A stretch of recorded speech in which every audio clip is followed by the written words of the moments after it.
umara bukan hanya ketika sholat berjamaah, bukan hanya ketika khutbah Jumat, tapi hubungan ulama dan umara itu adalah hubungan simbiosis mutualisme, saling melengkapi, saling menguatkan. Tidak boleh umara mengeluarkan kebijakan, aturan-aturan kepada masyarakat yang bertentangan aturan-aturan itu dengan syariat Islam.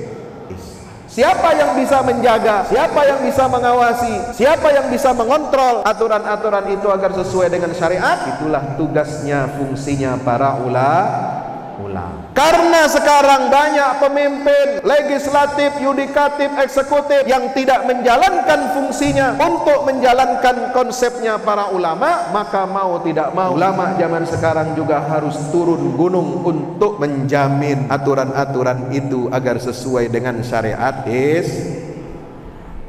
Maka itu sekarang ini kita umat Islam harus memiliki kesadaran tanggung jawab untuk merawat NKRI berbanding lurus dengan tanggung jawab kita untuk menjaga dan merawat moral anak-anak bangsa. Berapa banyak madarat yang ditimbulkan oleh minuman keras, minuman beralkohol. Bagaimana tanggung jawab pemimpin yang beragama Islam, Kapolsek yang beragama Islam, kepala ketua dewan yang beragama Islam, anggota-anggota eksekutif legislatif yang beragama Islam? Di mana tanggung jawab mereka nanti di hadapan Allah Subhanahu wa taala kalau aturan-aturan agama ini hancur lebur, dilanggar oleh masyarakatnya sendiri?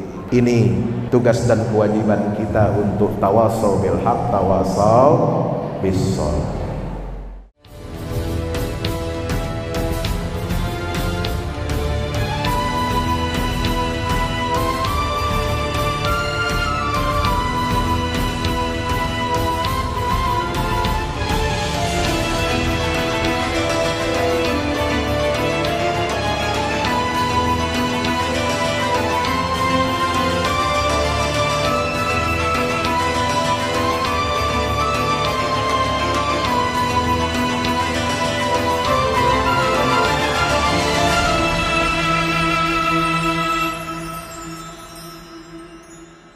Assalamualaikum warahmatullahi wabarakatuh.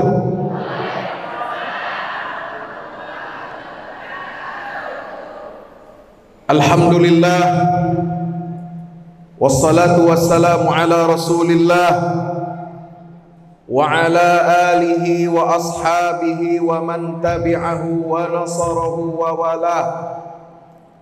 Wala hawla wala quwwata illa billah. Subhanaka la ilma lana illa ma 'allamtana innaka antal alimul hakim. Allahumma aftah alaina futuhal arifin. Allahumma ati nufusana taqwaha wa zakkiha anta khairu man zakkaha fa innaka ya rabbana anta waliyuha wa maulaha. Allahumma arhamna bil Qur'an, Allahumma arhamna bil Qur'an, Allahumma arhamna bil Qur'an. Amin ya rabbal alamin. Yang saya hormati, saya muliakan Ketua Majelis Ulama Indonesia Kecamatan Kandis beserta seluruh jajaran dan pimpinan ormas-ormas Islam. Yang saya hormati Bapak Camat Kecamatan Kandis, yang saya hormati Bapak Kapolsek, yang saya hormati para tokoh-tokoh masyarakat, alim ulama, cerdik pandai,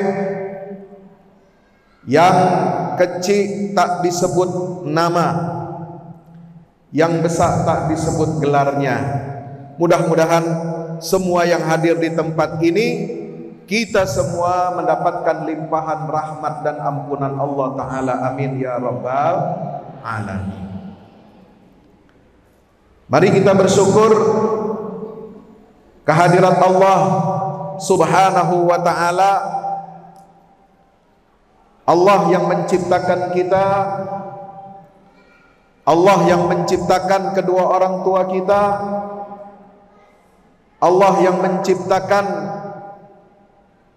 seluruh nikmat yang kita rasakan sejak kita sebelum lahir ke alam dunia ini sampai kita nanti mati wafat menghadap Allah Subhanahu wa taala. Nikmat-nikmat semuanya berasal dari Allah, dan kita semua akan kembali kepada Allah Subhanahu wa taala. Insya sudah siap? Sudah siap mati? Halo? Siap hidup tapi belum siap mati. Itulah kita ini. Kita ini semuanya statusnya camat. Apa camat? Calon mati. Ah, udah paham. Kalau sudah tahu kita ini calon mati, maka kita harus persiapkan amal-amal saleh kita, ibadah kita, iman Islam kita, supaya nanti kita menghadap Allah Subhanahu wa taala membawa hati yang bersih. Amin ya rabbal. Luput juga tadi saya belum sempat menyebut, ini ada perwakilan dari lembaga Melayu Bersatu, Alaskar Melayu Bersatu. Alhamdulillah di Kandis ini begitu beragam etnis dan suku bangsanya. Ada suku Jawa. Mana suku Jawa? Mana suku Jawa di sini? Ada Batak, mungkin nggak ada di sini ya. Ada yang dari Melayu, suku Melayu. Ada yang asalnya dari Minang. Alhamdulillah. Kalau Pak Kapolsek dari mana Pak? Asalnya Pak? Dari Jawa juga. Alhamdulillah, sampai kemari juga. Kita doakan mudah-mudahan beliau nanti dari Kompol, nanti jadi Kombes, mudah-mudahan jadi Komjen. Amin. Amin. Mudah-mudahan jadi Irjen, gantikan Sambo nanti. Tapi yang benar, bukan Sambo yang kemarin. Nauzubillah min. Semua film drama itu ada ujungnya. Dan kayaknya sekarang drama yang tidak ada ujungnya ini drama Sambo, Bapak Ibu. Betul? Muter-muter aja tiap hari di pengadilan itu. La haula wala quwata illa billah. Bapak Ibu hadirin rahmati Allah, mari kita bersyukur kehadirat Allah yang telah menghimpun kita, mempersatukan kita, memudahkan niat dan langkah kita untuk hadir di majelis ilmu ini di Masjid Besar Kandis.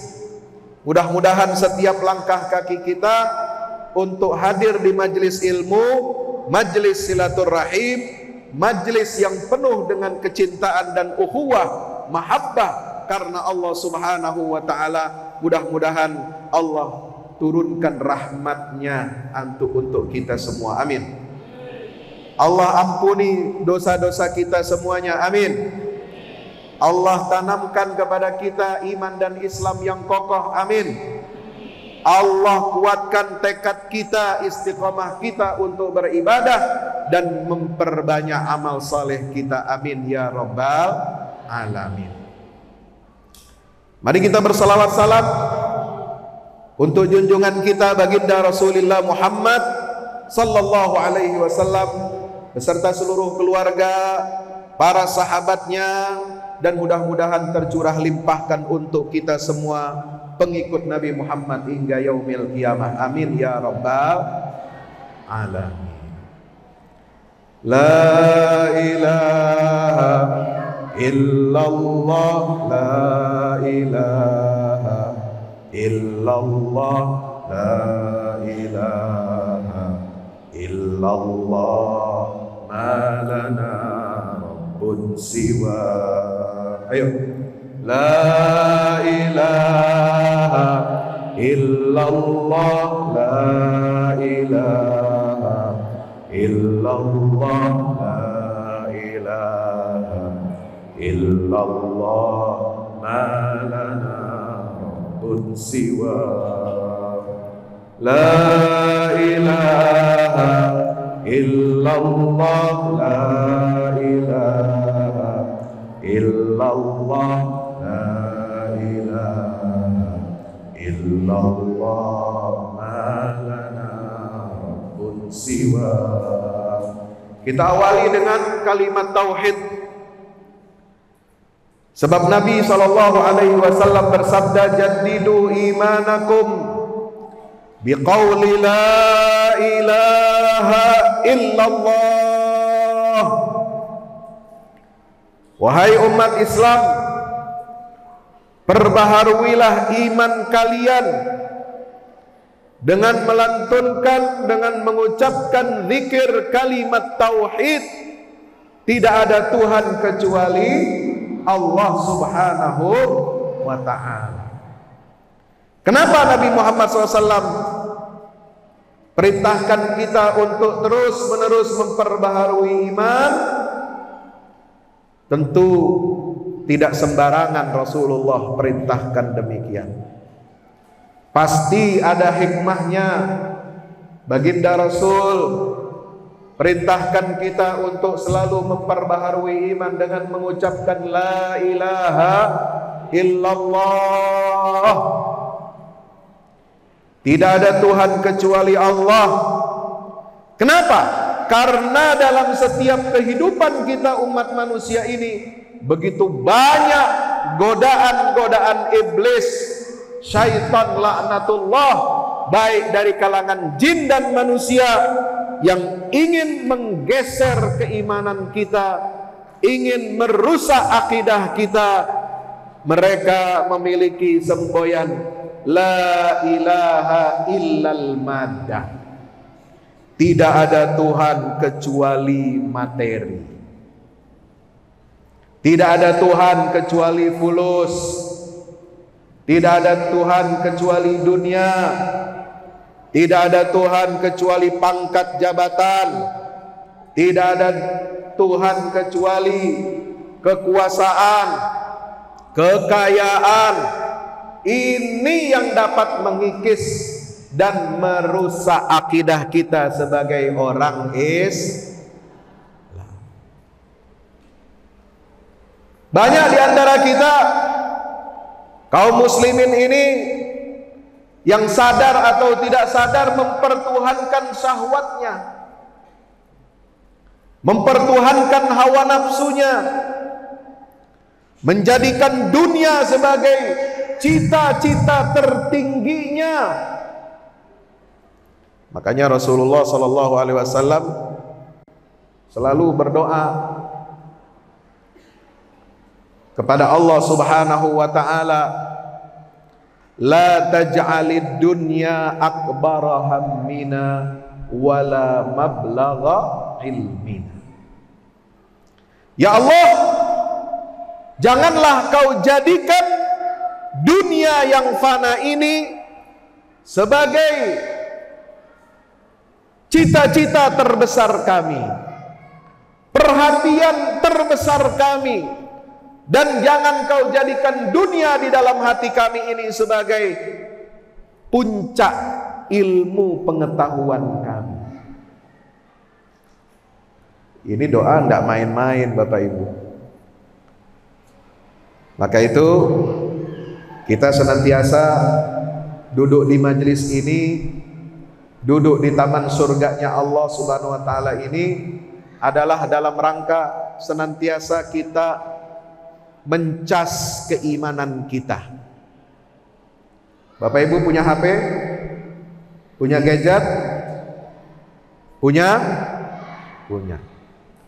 HP kalau tidak ada baterai listriknya bagaimana? Bisa dinyalakan? Bisa diaktifkan? Bisa pakai buat rekaman YouTube? Bisa pakai buat Facebook?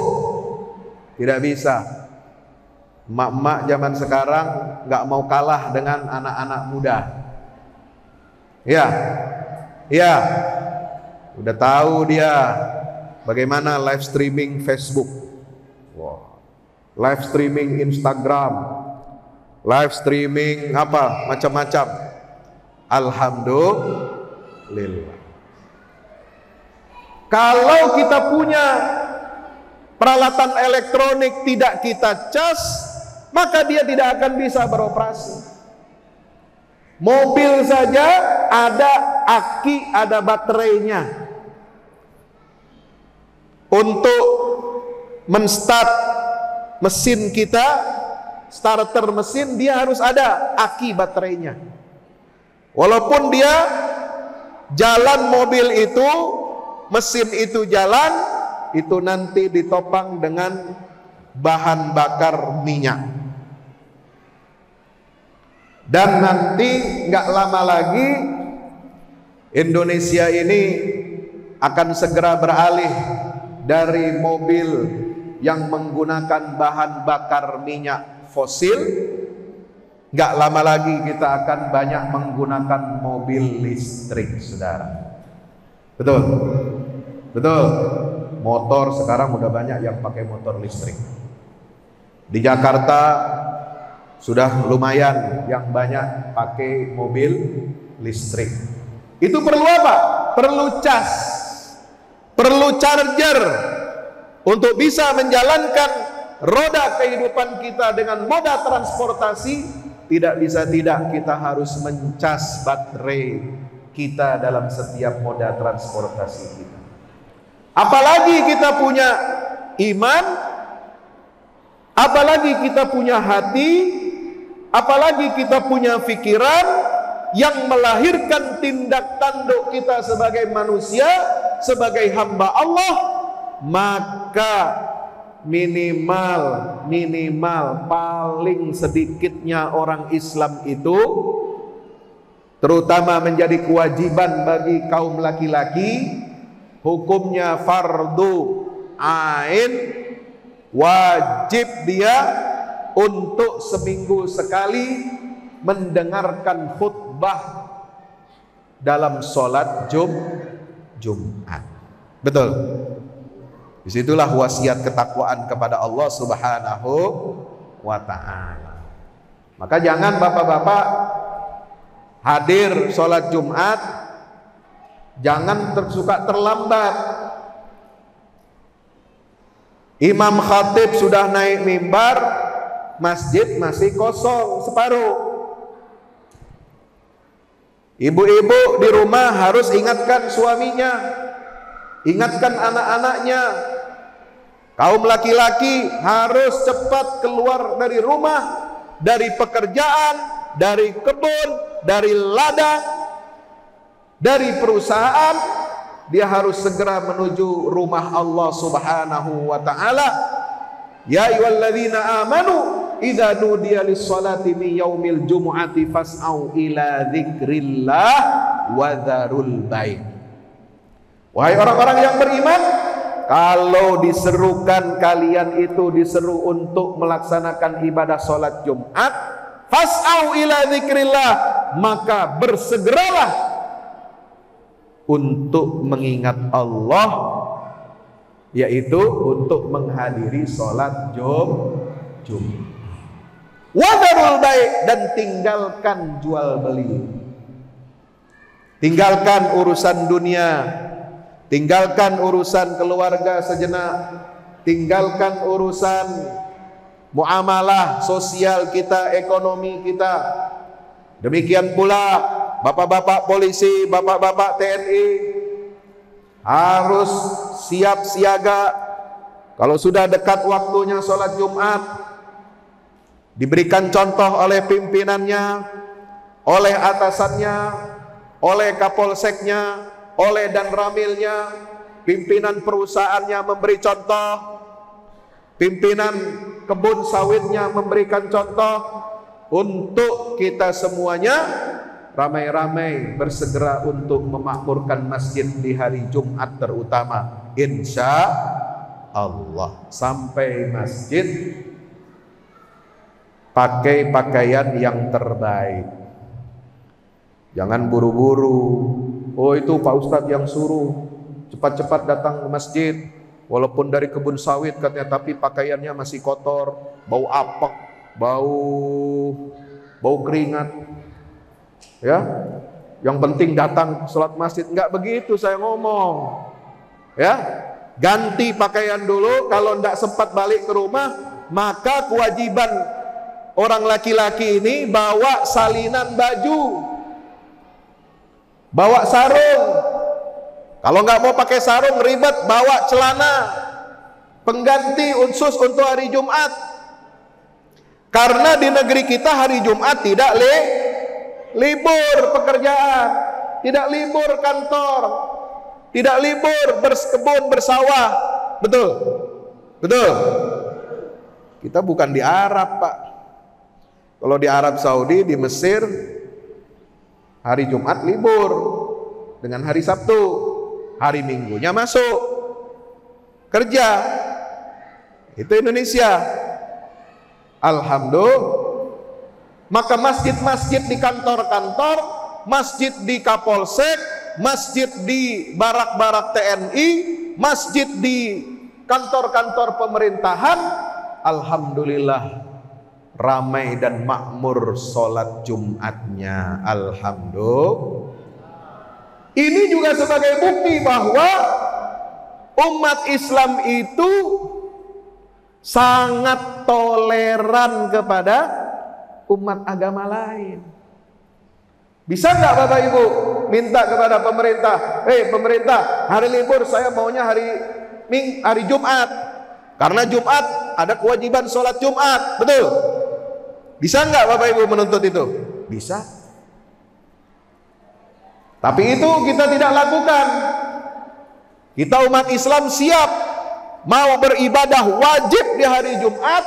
Kita tidak peduli itu hari kerja, tapi hari kerja kita harus siapkan waktu yang terbaik, pakaian yang terbaik, termasuk infak sedekah yang terbaik di hari Jumat, meskipun kita sedang dalam keadaan bekerja dan tidak libur kerjanya. Betul? Jadi umat Islam ini nggak usah diajari toleransi, betul? Coba kalau di negara Arab itu liburnya Jumat, ya.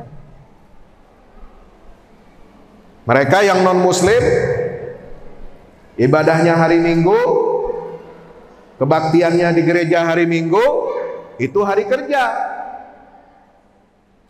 Mereka diberikan waktu, diberikan toleransi, diberikan kelapangan waktu. Dari jam 7 pagi sampai jam 10 mereka dipersilahkan untuk mengikuti kebaktian di gereja setiap minggu, tapi setelah itu masuk kembali ke kantornya masing-masing. Nah, ini terbalik dengan kondisi kita umat Islam di Indonesia. Jadi kurang apa toleransinya kita? Mereka ibadahnya minggu libur, betul? Alhamdulillah. Ada hikmahnya. Kenapa umat Islam terima hari Jumat kok bukan hari libur khusus untuk beribadah kita di hari Jumat?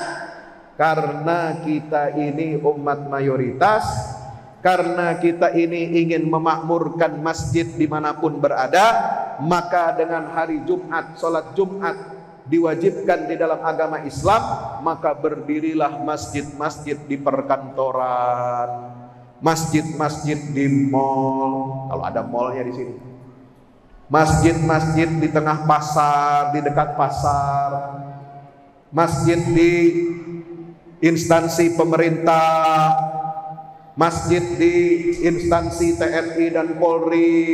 Alhamdulillah.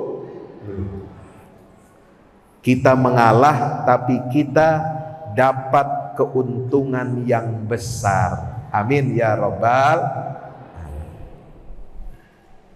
Nah, ini patut kita syukuri. Apalagi bulan Desember begini.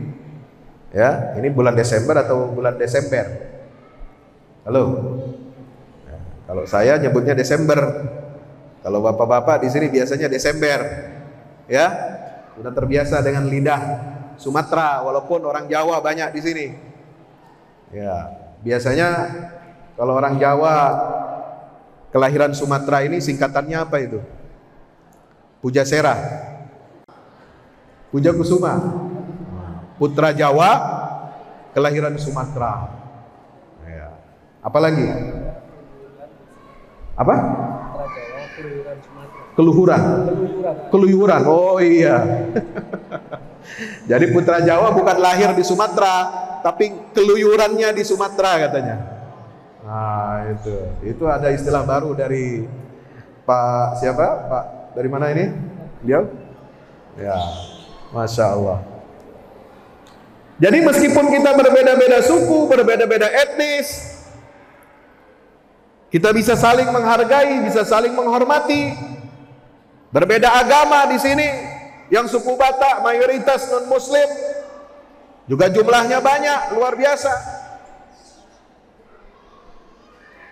Boleh tidak orang beragama memilih pemimpin yang seagama dengan dia? Boleh tidak? Boleh. Nah, itu namanya politik identitas. Anggota dewan terpilih dari masyarakat suku Batak, boleh tidak mereka memilih sesama Batak? Boleh. Boleh nggak mereka memilih yang seagama? Boleh. Umat Islam, Melayu, Jawa, Minang memilih anggota dewan, memilih camat, memilih kepala desa yang seagama, boleh tidak? Boleh. Selama calon pemimpin itu memiliki kapasitas, memiliki integritas, memiliki komitmen kebangsaan, komitmen kepada NKRI, tunduk kepada konstitusi, taat menjalankan agama, komitmen untuk mensiarkan dakwah Islam, kita wajib memilih pemimpin yang seperti itu. Setuju? Setuju? Takbir. Jadi jangan kita ditakut-takuti oleh hantu namanya politik identitas. Zaman sekarang kan begitu. Udah mau musim 2023 ini, udah dekat-dekat pemilu. Iya. Nah, ini umat Islam ditakut-takuti politik identitas. Halo. Kenapa sih politik identitas itu hanya ditujukan kepada umat Islam? Kenapa tidak ditujukan kepada umat non-Muslim? Kenapa selalu dikampanyekan kita jangan fanatik kepada agama kita, kok ditujukannya hanya kepada umat Islam saja, bos? Kalau mau adil, samalah. Itu pemerintah sampaikan kepada umat Islam, sampaikan juga kepada umat Nasrani, kepada umat Hindu, kepada umat Buddha. Tapi kenapa yang jadi pertanyaan ini hanya disampaikan, diarahkan kepada umat Islam? Tidak boleh begitu, bos. Betul? Insya Allah. Yang penting kita memilih itu berdasarkan kehendak kita, kebebasan kita dalam memilih, menjalankan amanat konstitusi, menjalankan amanah dari agama, karena agama juga mendukung ayat-ayat yang ada dalam konstitusi. Pentingnya kita untuk memilih anggota dewan, pentingnya kita memilih pemimpin yang akan mengatur kehidupan kita sesuai dengan aspirasi rakyat banyak. Insya. Ada kawan saya kemarin, senior saya, Ketua Umum MUI Kabupaten Kampar, Masya Allah, Tabarakallah, orang alim, orang berilmu, ahli fikih, usul fikih, alumnus Universitas Islam Madinah, Buya Dr. Kiai Haji Mawardi Saleh. Saya jumpa beliau waktu sarapan pagi, tidak direncanakan, tidak direncanakan sebelumnya, tapi pagi-pagi beliau mengontak salah satu ketua komisi dakwah di Majelis Ulama Kampar, tanya, di mana Ustadz Fahmi Salim mau sarapan pagi? Oh, di sini Buya. Oke, kalau gitu saya mau singgah, mampir makan bersama, karena saya juga akan sekalian jalan menuju Rokan Hulu waktu itu. Belum lama, beberapa hari ini. Sampai ketemu di sana, kita bincang-bincang, Masya Allah, Tabarakallah. Beliau minta doa, minta restu dari saya.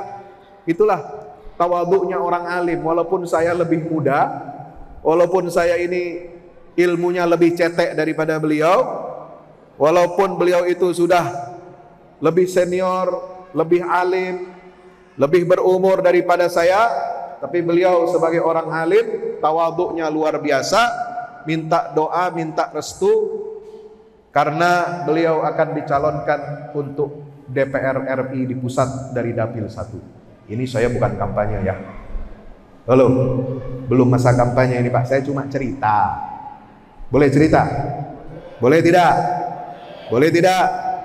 Tapi tolong ceritanya diingat-ingat sampai 2024. Insya kan boleh pesan begitu Pak. Betul? Ya. Beliau minta doa dan minta restu, saya dapat amanah Ustadz. Amanah apa Bu ya? Ini teman-teman mencalonkan saya untuk DPR RI. Masya Allah, banyak jamaah yang mendukung, alhamdulillah. Tapi tidak sedikit juga jamaah yang katanya kecewa. Kenapa Buya masuk politik? Buya jadi ulama sajalah seperti ini, kami lebih suka. Tidak usah ngurus politik, tidak usah berkubang dalam lumpur politik katanya. Masya Allah. Apa jawaban beliau? Saya ini nama saya Mawardi.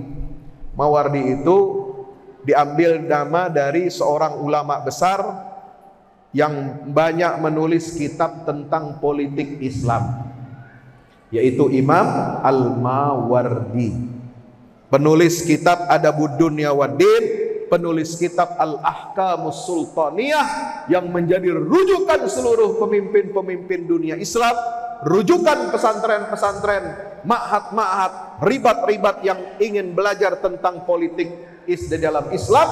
Itu rujukan utamanya kitab Al-Ahkamus Sultaniyah karangan siapa? Imam Mawardi. Maka orang tua saya beri nama Mawardi ini rasa-rasanya memberikan pesan. Saya punya hutang kepada nama Imam Mawardi ini supaya saya juga bisa melanjutkan peran keulamaan, bukan hanya dalam bidang menyebarkan dakwah Islamiyah, ceramah, khutbah, tabligh akbar, mengisi kajian-kajian ilmu, bukan hanya peran keilmuan yang diperankan oleh seorang ulama, tapi seorang ulama harus juga bisa memerankan sebagai ulil amri. Siapa ulil amri dalam Islam? Ada dua golongan. Yang pertama adalah ulama, yang kedua adalah umara. Ini yang namanya ulil amri. Ulama yang mengkonsep pembangunan, strategi, program-program pembangunan berdasarkan cita-cita Islam dalam bidang sosial, ekonomi, politik, kebudayaan dan seterusnya. Dan yang menerapkan, yang mengimplementasikan itu adalah para umara.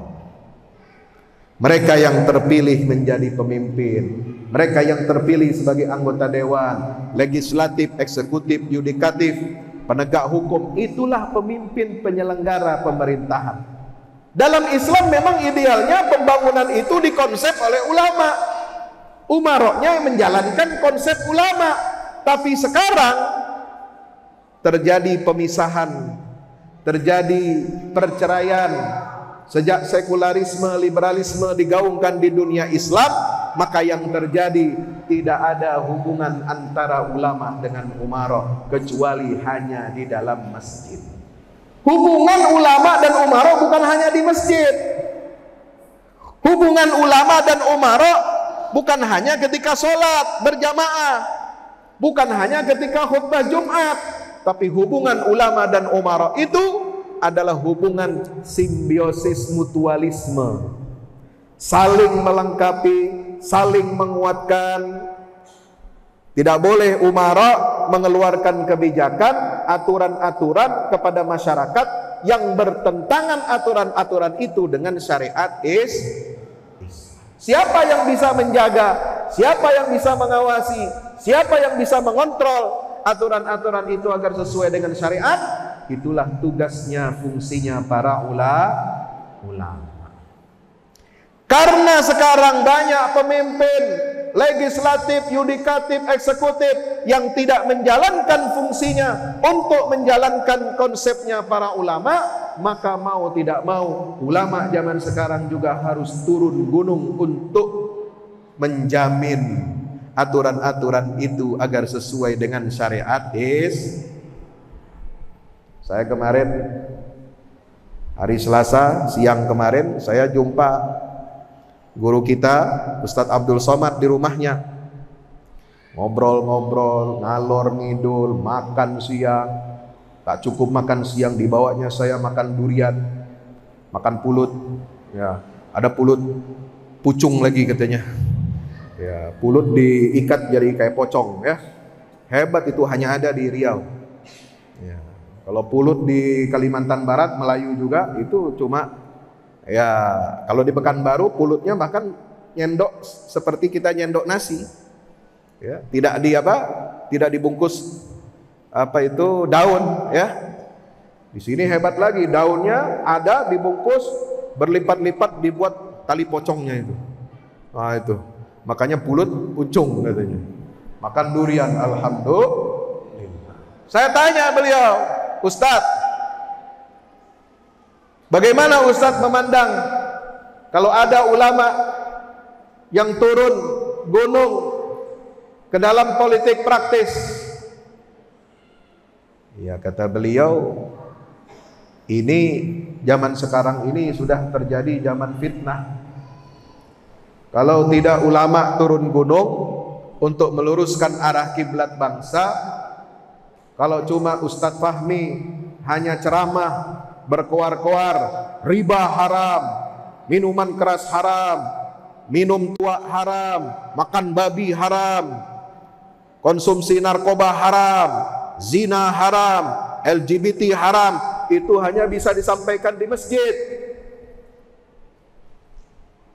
Tapi kalau tidak ada tanda tangan ulil amri, tidak ada tanda tangan anggota dewan, ketua dewan, tidak ada tanda tangan kapolsek, tidak ada tanda tangan wali kota, bupati, gubernur, maka apa yang diucapkan, dikeluarkan oleh Ustadz Fahmi itu tidak bisa terlaksana.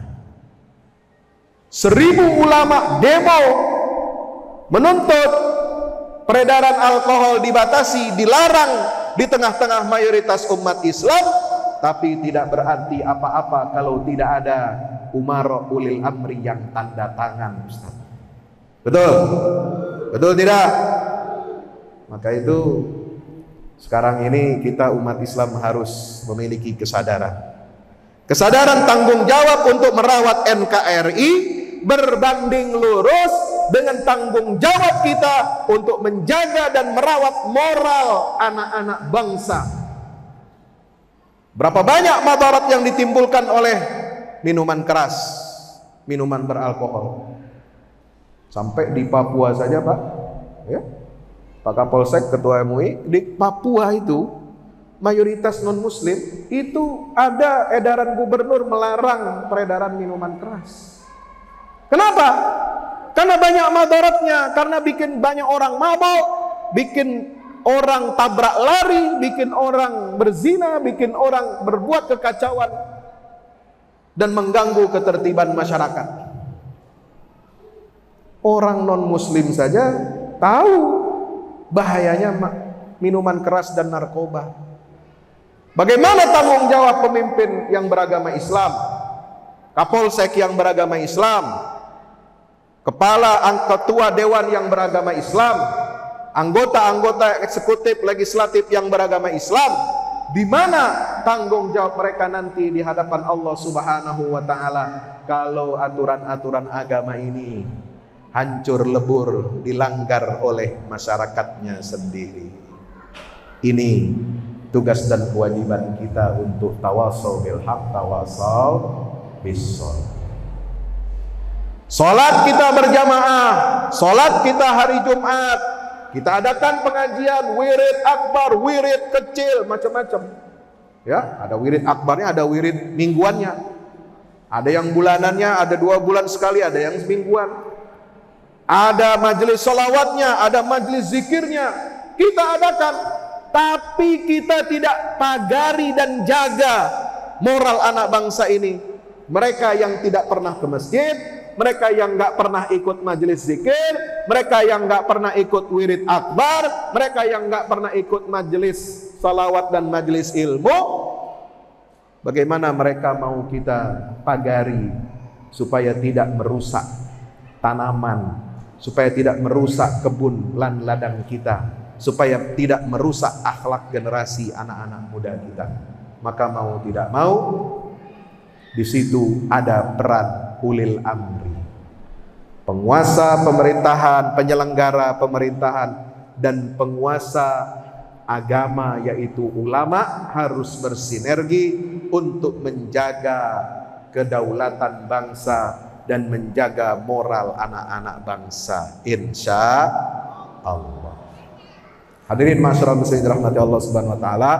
Maka itu saya bersyukur kehadirat Allah subhanahu wa ta'ala pada kesempatan siang hari ini bisa bersilaturahim, bertatap muka dengan jamaah sekalian, berbagai etnis, berbagai suku. Alhamdulillah bisa harmonis, rukun. Di tempat ini kita semua disatukan oleh Islam sebagai agama kita. Kita disatukan oleh kalimat tauhid la ilaha illallah Muhammadun Rasulullah.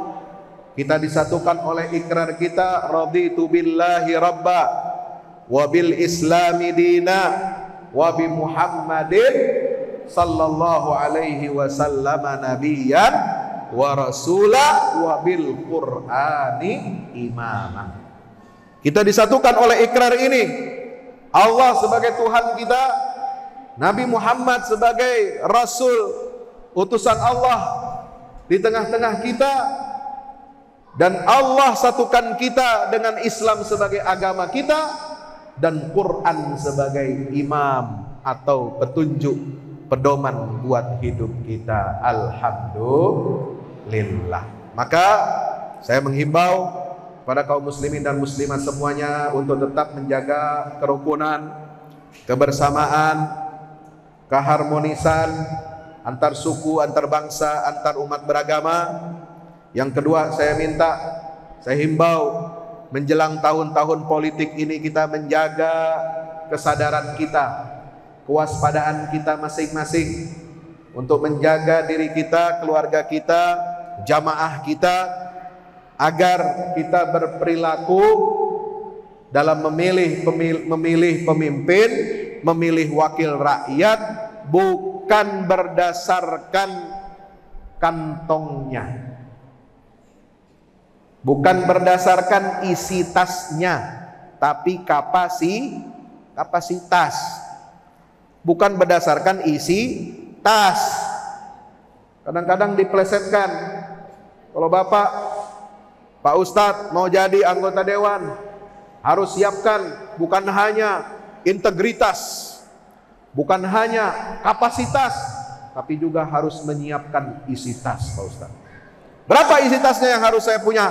Minimal untuk anggota dewan, kalau untuk dewan provinsi minimal 5-10 miliar. Masya Allah. Ya, kalau untuk anggota dewan pusat berapa Pak Ustadz? Katanya minimal antara 10 sampai 50 miliar. Ini bagaimana kita mau benar akhlak bangsa kita ini, mau lurus perilaku kita ini masih doyan apa? Ya, bukan hanya doyan makan, bukan hanya doyan masakan Melayu, masakan Minang, tapi kita ini doyan uang, doyan fulus. Ya, ditawari serangan fajar, amplop isi 100.000, wah sudah. Ya, bisa dibeli suara kita. Tapi kita akan sengsara 5 tahun yang akan datang. Na'udzubillah min. Nah, ini tolong dicatat ini. Tahun 2023 kalau ada majelis-majelis seperti ini yang mau mencalonkan diri jadi anggota dewan, oh rajin dia datang majelis-majelis ini. Betul. Rajin dia datang ke majelis wirid. Rajin dia datang ke majelis zikir, majelis sholawat untuk minta dukungan. Ya, sebarkan kartu nama, silakan hubungi nomor saya, nomor pribadi, ini nomor aspirasi rakyat. Ya, setelah terpilih nomornya diganti. Ya, nauzubillah min, nggak bisa dihubungi lagi. Ya, nomor yang Anda hubungi tidak terdaftar katanya. Nah itu siasat zaman sekarang. Kenapa? Karena kita mempertuhankan materi, mempertuhankan jabatan, mempertuhankan kekuasaan.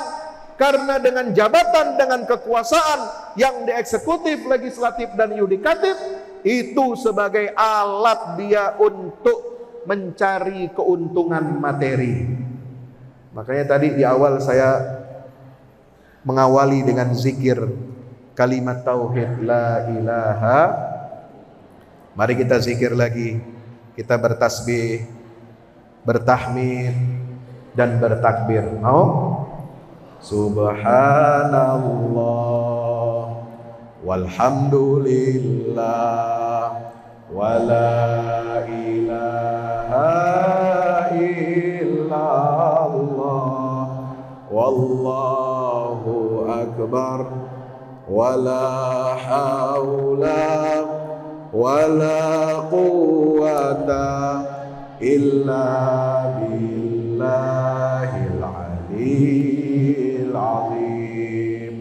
Subhanallah walhamdulillah wala ilaha illallah wallahu akbar wala haula wala quwwata illa billahil aliyyil azim.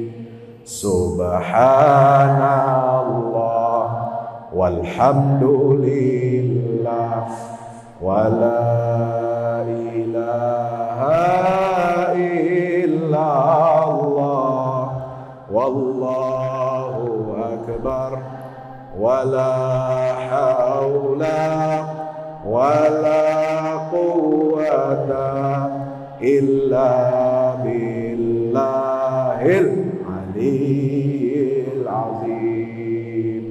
Bertasbihlah kita menyebut nama Allah, sucikan nama Allah, banyak bersyukur kepada Allah Subhanahu wa taala. Tanamkan nilai-nilai tauhid di dalam diri kita, di dalam keluarga kita. La ilaha illallah. Ahli zikir bukan hanya yang ahli melantunkan kalimat tasbih, tahmid, tahlil, dan takbir saja. Ahli zikir itu yang bisa menjalankan makna tasbih, tahmid, takbir, dan tahlil dalam kehidupan kita. Selama kita mensucikan materi, mempertuhankan materi, maka Bapak Ibu belum mengimplementasikan subhanallah. Belum, masih jauh. Kalau ada ahli wirid, ketika pemilu masih mau dia menerima amplop dengan isinya tentu. Ya, kalau amplop saja pikir-pikir juga tidak terima kan? Ya. Kalau ahli wirid, ahli sholawat, ahli zikir, rajin mengikuti wirid akbar, tapi kalau pas pemilu dia masih minta-minta amplop, masih minta-minta uang, masih minta-minta jilbab. Halo? Ada di sini? Nggak ada, insya Allah nggak ada. Ada di kampung lain. Amin ya Rabbal. Itu berarti belum, zikirnya belum masuk ke dalam hatinya. Zikirnya belum merasuk. La ilaha illallahnya hanya di bibir. La ilaha illallahnya hanya jadi lipstik, hanya gimmick di mulut saja, belum masuk ke dalam hatinya, belum masuk ke dalam akal pikirannya, belum masuk menjadi kontrol dalam kehidupannya, bisa memilah mana yang halal, mana yang haram, mana yang hak, mana yang batil, mana yang bisa dipilih dan mana yang tidak boleh dipilih sebagai wakil ataupun pemimpin rakyat. Maka kita harap hadirin jamaah di sini yang hadir ini bisa menjadi agen-agen perubahan, bisa menjadi orang-orang yang menggerakkan perubahan orientasi di tengah-tengah umat Islam, yang rajin berzikir, yang rajin bersolawat, yang rajin salat berjamaah. Kita doakan iman Islamnya istiqamah, amin. Anak cucunya saleh dan salehah, amin. Istri-istrinya salehah, amin. Ibu-ibu mengaminkan, Pak. Alhamdulillah. Itu karena salah dengar dia itu pancingan sebenarnya itu. Kenapa Pak Ustadz ini nggak ngomong istrinya saja satu gitu ya? Istri-istrinya.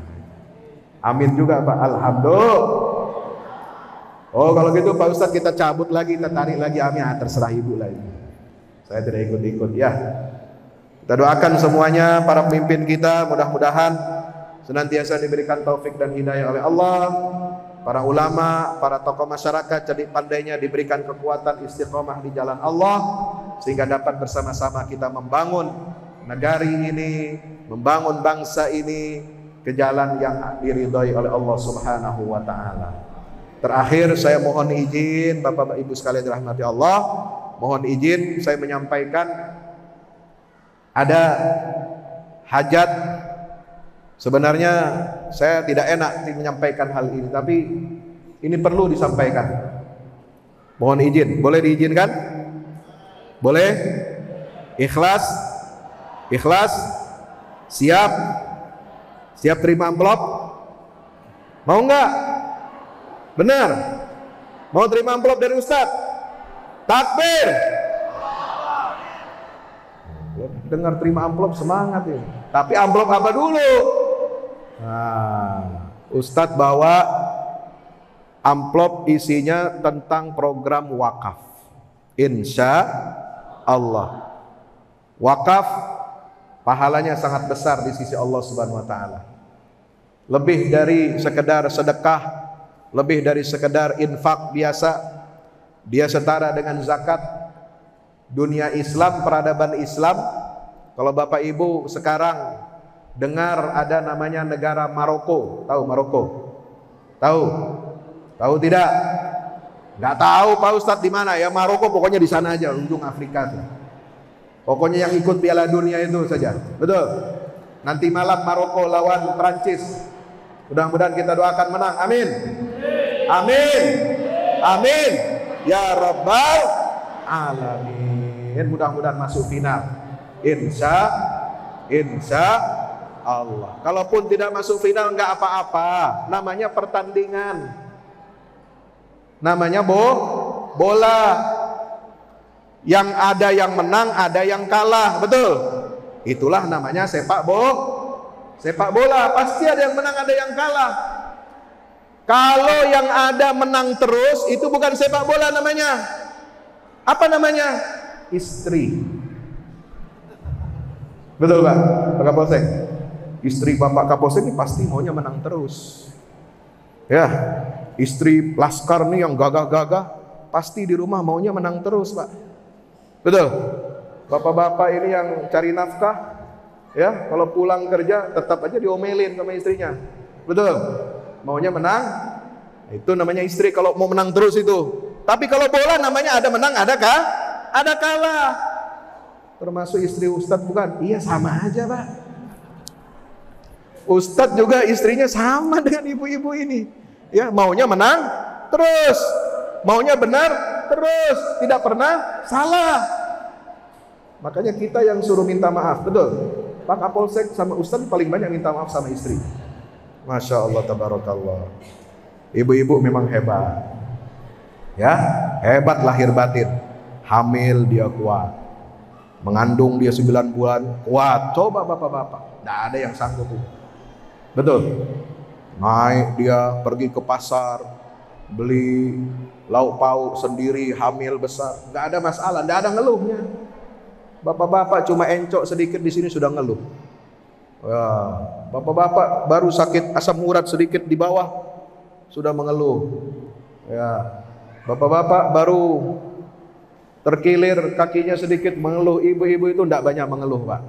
Alhamdulillah. Jadi kalau mengeluh sama bapak, tolong bapak dengarkan keluhan ibu-ibu itu. Walaupun satu hari satu malam dia mengoceh, tak apa-apa kan, insya Allah. Jadi siap terima amplop, siap terima amplop, insya Allah. Maroko, negeri yang kita banggakan, ini salah satu negeri dan bangsa yang menyiarkan Islam sampai ke Eropa. Ya, mereka inilah yang membawa cahaya Islam ke negeri Eropa, menyeberangkan Islam dari daratan Afrika Utara, negeri Maghribi, melalui Selat Gibraltar, mereka masuk ke semenanjung Iberia, mengalahkan kerajaan-kerajaan yang beragama pagan, yang menyembah berhala, mengusir kegelapan, menghancurkan kezaliman. Mereka tegakkan keadilan dengan cahaya Islam di benua Eropa, dan umat Islam berhasil berjaya menegakkan Islam di bumi Eropa Barat selama 750 tahun. Alhamdulillah. Maroko terkenal dengan universitas tertua di dalam peradaban Islam. Ada yang namanya Universitas Qarawiyyin. Universitas Qarawiyyin ini ada di kota Fes. Dia memberikan semua pendidikan dengan beasiswa gratis, gratis, tidak bayar apa-apa, malah diberi uang saku, malah diberi makan, malah diberi beasiswa tiap bulan kepada seluruh pelajar dari S1 sampai S3.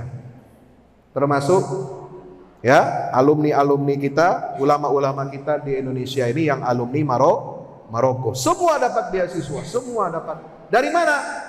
Kekuatan finansial mereka untuk memberikan beasiswa kepada calon-calon ulama, kepada para pelajar, itu karena harta wakaf. Alhamdulillah. Di Mesir, tempat saya dulu belajar dengan Ustadz Abdul Somad, itu juga Universitas Al-Azhar. Maju, hebat, berkembang, bisa memberikan beasiswa tanpa batas kepada puluhan ribu mahasiswa asing, dan juga kepada rakyat Mesir yang belajar dari S1 sampai S3 gratis, tidak dipungut bayaran apapun. Itu juga semua karena apa? Wakaf. Wakaf ini adalah salah satu kekuatan peradaban Islam. Alhamdulillah. Bisa diisi dengan zakat, dengan infak, sedekahnya diniatkan untuk wakaf. Wakaf itu bendanya tetap, tidak akan hancur, tidak akan punah, dan bisa dimanfaatkan untuk kesejahteraan dan untuk kebaikan umat Islam, terutama pelajar-pelajar. Saya membangun Pusat Dakwah Al-Quran Al-Fahmu Institute untuk mencetak, mengkader ulama-ulama ahli tafsir, ulama-ulama Al-Quran, guru-guru tahfiz dan guru tafsir. Alhamdulillah. Kenapa? Karena di Nusantara ini sudah banyak rumah-rumah tahfiz berdiri, rumah-rumah Quran berdiri. Anak-anak kita belajar tajwid, belajar tahsin, tilawah, kemudian menghafal Quran. Tapi anak-anak kita tidak boleh hanya berhenti di membaca dan menghafal, tapi juga harus bisa menghayati, memahami dan mengamalkannya. Kita punya program untuk tebar 1 juta wakaf mushaf Al-Quran, 1 juta wakaf buku tadabbur Quran aplikatif. Kita akan juga memberikan beasiswa kepada mahasiswa-mahasiswa kita dari Indonesia yang tidak mendapatkan beasiswa di Al-Azhar karena biaya hidup. Kalau biaya belajarnya semua sudah ditanggung gratis oleh Al-Azhar, tapi biaya hidup banyak anak-anak dari Riau, dari kabupaten-kabupaten, dari pedalaman-pedalaman, ya, itu sering curhat kepada saya, Pak Ustadz, saya tidak punya beasiswa, bagaimana? Bisa tolong bantu tidak? Nah, yang seperti ini sering banyak terjadi Bapak Ibu.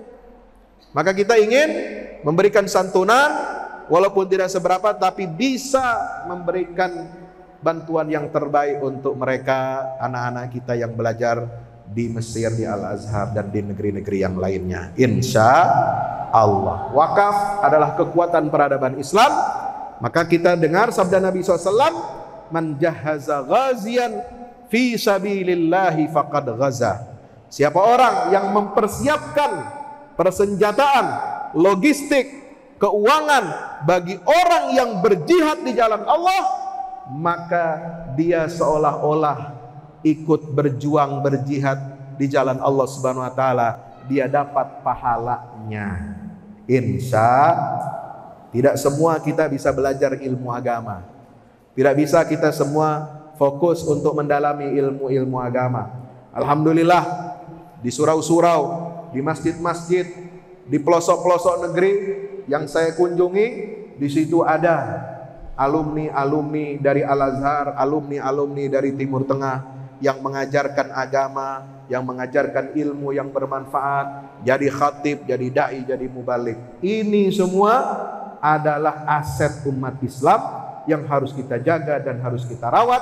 Bagaimana cara kita merawatnya? Dengan kita memberikan beasiswa yang terbaik buat mereka ketika mereka sedang belajar. Jangan hanya kita mengambil saripati ilmunya setelah mereka berhasil, tapi proses mereka mencari ilmu juga harus kita dukung dengan apa yang kita miliki. Insya Allah ini menjadi program nasional kita, menjadi program unggulan kita. Mohon doa dan restunya, dan nanti bisa mungkin dijelaskan oleh anggota tim saya, ya, Bang Udo Ahmad Yani mungkin bisa menjelaskannya. Saya berikan waktu dari saya, mudah-mudahan dapat bermanfaat.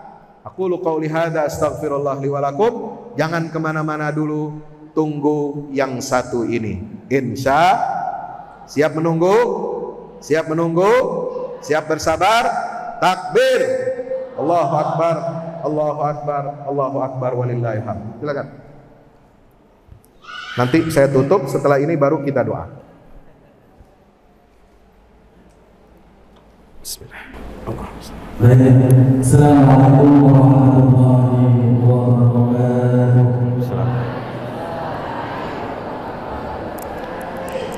Bu, masih semangat Bu?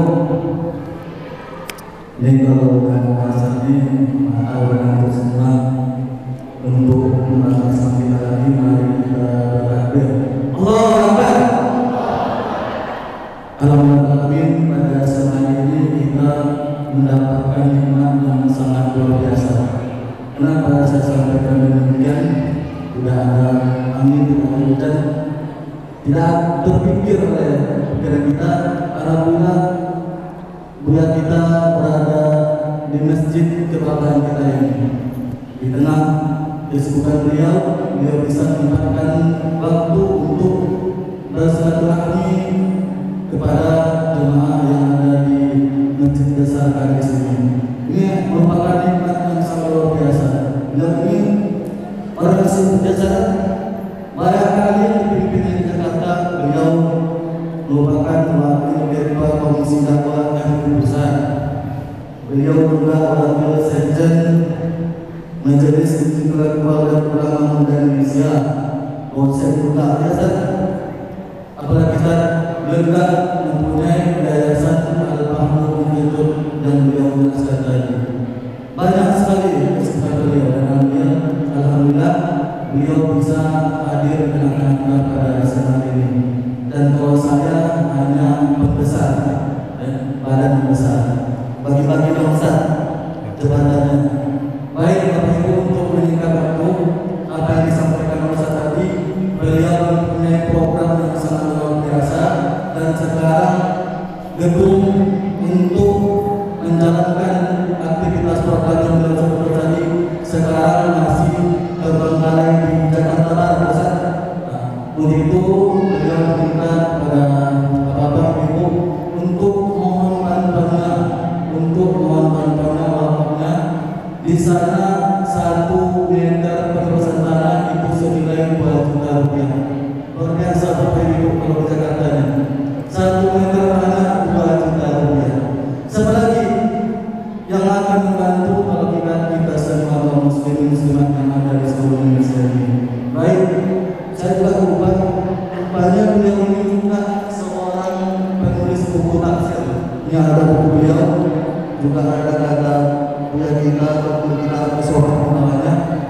Judul bukunya Tafsir Sesat.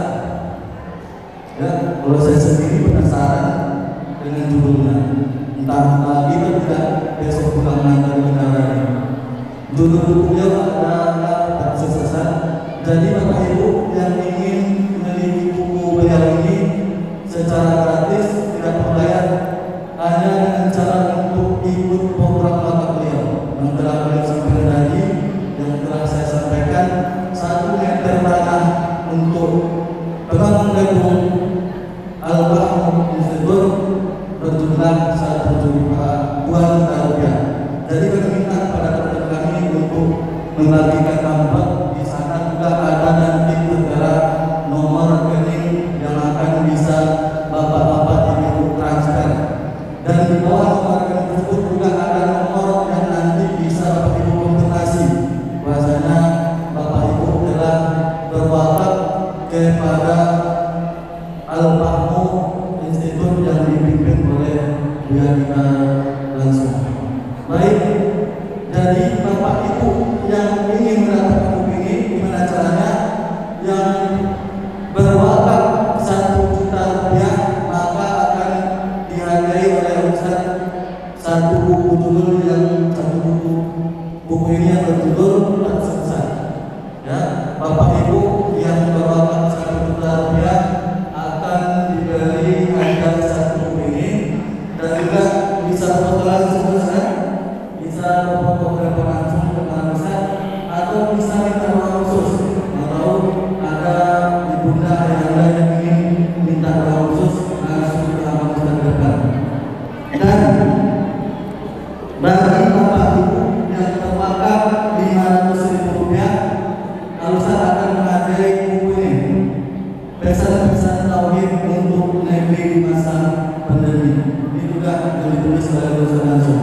Jadi bapak ibu yang berwakaf 500.000 rupiah dihargai 1 buku yang ini. Dan kalau bapak ibu ingin berwakaf, mempunyai berbagai rezeki yang ingin berwakaf 2 juta rupiah, akan diberi hadiah 2 buku ini. Ya, akan diberi hadiah 2 buku ini. Jadi bapak ibu di sini mungkin kami mengeluarkan amplop dan bisa juga dibagikan kartu donasinya. Yang tidak dapat amplop bisa langsung mengantar ke panitia yang telah membagikan. Jadi tujuan amplop yang kami bagikan kepada bapak ibu yang mempunyai rezeki sekarang, boleh diisi amplopnya, kemudian dikumpulkan kepada panitia lagi. Kemudian yang tidak membawa uang sekarang bisa pembayarannya melalui transfer. Di sana Al-Ustaz bekerjasama dengan Bank Syariah Indonesia (BSI). Jadi kami baru sekali lagi bagi bapak ibu yang mempunyai rezeki yang ingin mewakaf berapapun besarnya sesuai dengan kemampuan kita, bisa mengisi amplopnya, kemudian amplopnya dikumpulkan kembali kepada panitia. Ataupun yang tidak dapat amplop yang ingin berwakaf bisa langsung menghubungi ke panitia juga.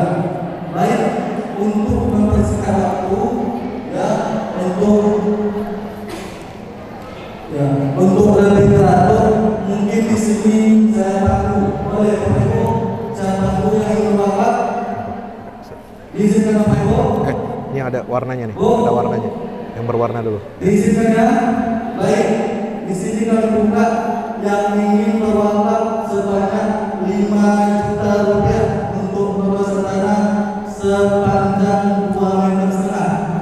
Ada ayahanda ibunda kami yang mempunyai rezeki yang ingin berwakaf 5 juta rupiah untuk pembebasan tanah sepanjang 2,5 meter.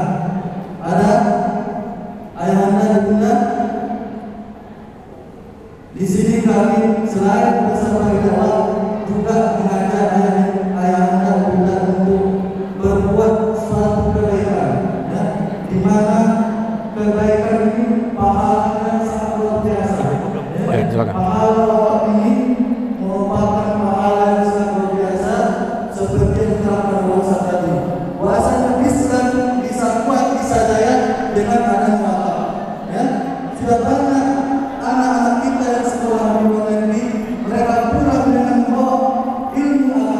biasa. Itu kenapa? Karena ada Allah. Maka mari sama-sama kita bukti program beliau ini supaya bisa mencetak kadar-kadar ulama untuk belajar tafsir, ya, dan belajar kaderisasi yang lainnya supaya bisa mendidik generasi-generasi kita di seluruh Indonesia ini, supaya agama Islam semakin hari semakin kuat nantinya. Kembali ke para ayah kita yang ingin berwakaf 5 juta rupiah, silakan, ataupun malu-malu boleh dimasukkan dalam amplop terserah. Tapi kami sangat berharap untuk bisa ke depan dan Ustaz langsung memberikan hadiah ini. Saya sendiri penasaran apa dengan maksud isi buku ini. Judulnya adalah tafsir sesat. Ya, baik, kami umumkan Bapak Ibu yang ingin berwakaf 4 juta rupiah. Ada Bapak Ibu? Adapun yang ingin berwakaf 1 juta rupiah, 1 juta rupiah dapat hadiah 1 buku yang berjudul Tafsir Sesat. Ada ayah Ibunda? Atau yang ingin berwakaf 500.000 rupiah dapat buku yang ini hadiahnya. Dan yang terakhir, berapapun wakaf ayah anda, ibunda yang berikan nanti kepada kami doakan segala urusan ayah anda, ibunda, apapun yang kesulitan diberikan Allah SWT dimudahkan Allah SWT. Demikian yang dapat kami sampaikan.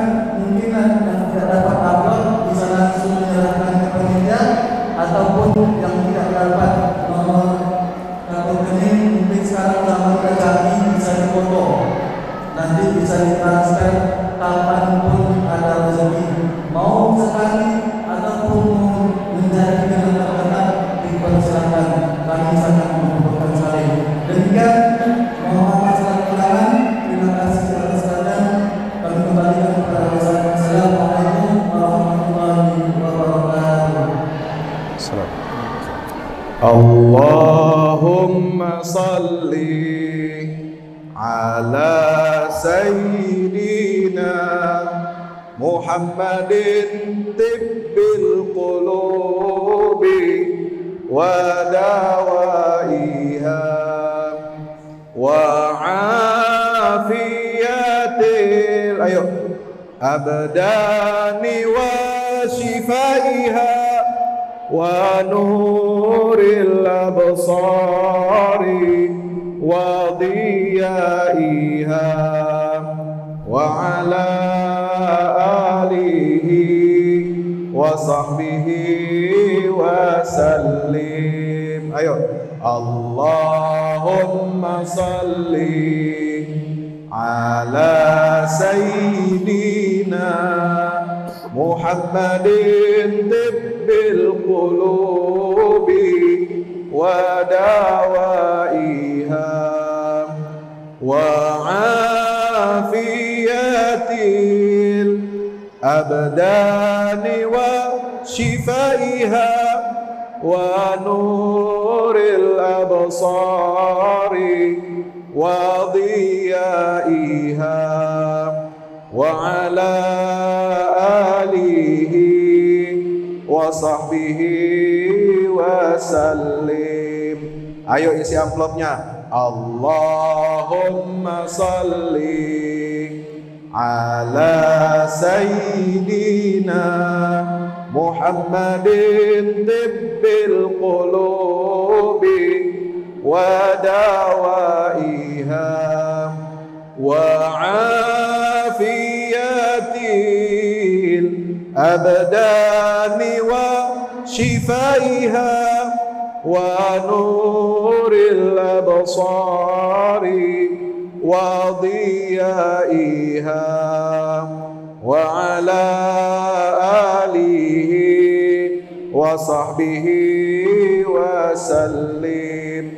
Allahumma salli wa sallim wa barik alaih. Mari kita akhiri dengan kita berdoa, memanjatkan segala hajat permohonan, permintaan kita kepada Allah Subhanahu wa taala. Mudah-mudahan dengan wasilah kita hadir di majelis ilmu, dengan kita berzikir, dengan kita tawasaw bil haq, tawasaw bis sabar, dengan kita berselawat tadi, mudah-mudahan Allah Subhanahu wa taala angkat semua penyakit kita, sehatkan badan kita, panjangkan umur kita dalam taat. Allah mampukan kita semua untuk haji dan umrah, amin. Yang belum haji bisa berangkat haji, amin. Yang sudah haji bisa berangkat lagi, amin.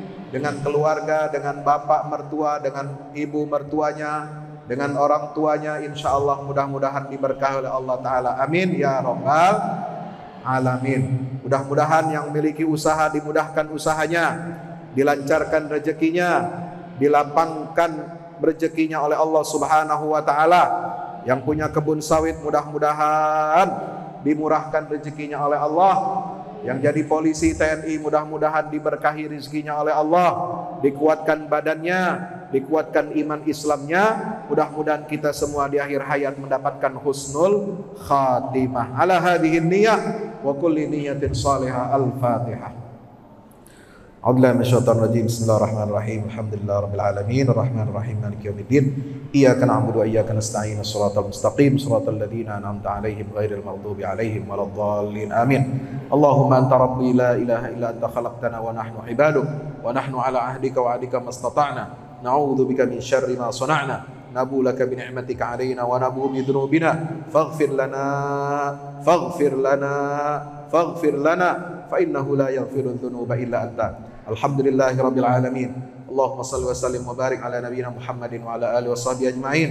Allahumma ighfir lil muslimina wal muslimat wal mu'minina wal mu'minat al ahya'i minhum wal amwat innaka sami'un qaribun mujibud da'wat. Allahumma ansuril islam wa izzal muslimin wa ali bi fadlika kalimatil haqqi ila yaumiddin. Allahumma ansur man nasarad din wa khudhul man khadalal muslimin. Allahumma arinal haqqa haqqan warzuqna ittiba'ah wa arinal batila batilan warzuqna ijtinabah. Allahumma inna nas'aluka salamatan fid din wa afiyatan fil jasad wa ziyadatan fil ilm wa barakatan fil rizq wa taubatan qabla al maut wa rahmatan 'inda al maut wa maghfiratan ba'da al maut. Allahumma hawwin 'alaina ya Allah fi sakaratil maut wan najata minan nar wal 'afwa 'inda al hisab wal 'afwa 'inda al hisab wal 'afwa 'inda al hisab wa husnul khitam birahmatika ya arhamar rahimin. Wa sallallahu ala sayyidina Muhammad wa ala alihi wa sahbihi wa sallam. Subhana rabbika rabbil izzati amma yasifun wa salamun alal mursalin walhamdulillahi rabbil alamin. Taqabbalallah minna wa minkum taqabbal ya karim. Aqulu qawli hadza astaghfirullah li wa lakum. Thumma assalamu alaikum warahmatullahi wabarakatuh.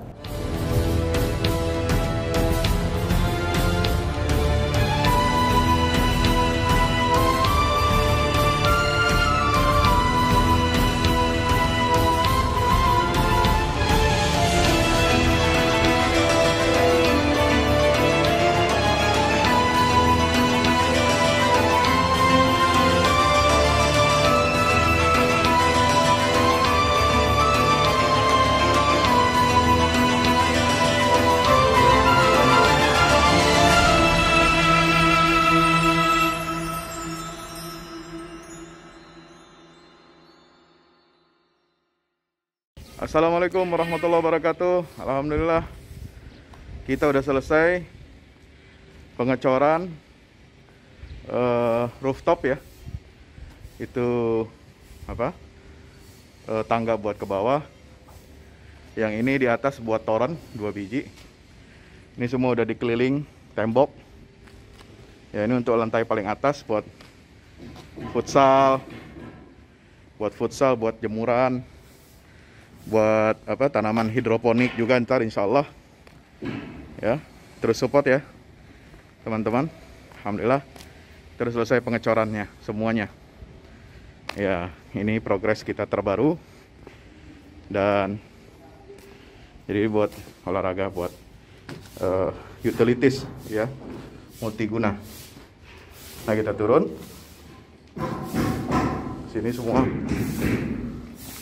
Ini lantai 3 Ini untuk asrama, ya, untuk kamar-kamar, dan nah di situ musola. Nanti di situ musola, ya. Ini kamar-kamar dan musola buat santri-santri tahfiz kita, insya Allah.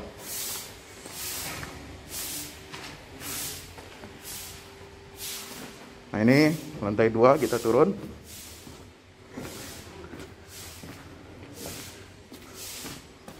Ini untuk kelas-kelas, ya, kelas-kelas tahfidz, kelas-kelas tadabbur, insya Allah. Semua udah jadi, alhamdulillah, berkat dukungan antum semua. Nah tinggal ke bawah, di sini buat aula semua di sini, ya. Mohon doanya terus, mudah-mudahan berkah, mudah-mudahan cepat jadi finishing. Kira-kira finishingnya ini butuh 1,5 M lagi, ya. Mudah-mudahan. Al-Fatihah.